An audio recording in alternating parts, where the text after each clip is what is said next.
Je sais pas si tu as déjà entendu parler de l'effet Lindy. L'effet Lindy, c'est une loi très simple qui dit que ce qui a existé depuis longtemps a de grandes chances d'exister encore. Et plus précisément, plus quelque chose existe depuis longtemps, plus ça a une probabilité d'exister à travers le temps.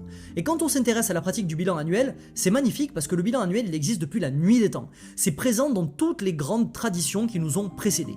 Et si ce bilan, cet acte, cet exercice a eu la force, l'antifragilité de traverser les siècles, c'est qu'il a prouvé son utilité. Si à travers tout le chaos qu'a traversé l'humanité, au fil de toutes les civilisations qui se sont succédées, ce rituel a été choisi pour traverser, pour survivre, pour traverser les âges, c'est qu'il a une utilité qui a été confirmée par le terrain à travers les époques. Ce qui survit au chaos, c'est ce que j'ai marqué juste ici, ça prouve sa valeur. J'aime bien dire que traverser 12 mois sans réfléchir, c'est comme lire un livre sans prendre de notes. Tu passes à côté des enseignements, tu oublies tout ce qui pourrait te faire progresser.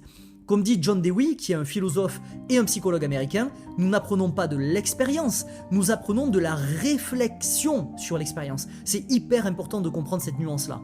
La réflexion sur l'expérience, elle va transformer les événements en enseignements. Elle va marquer au fer rouge dans ta mémoire tout ce qui s'est passé et elle va te permettre de te créer une bibliothèque progressive de sagesse personnelle.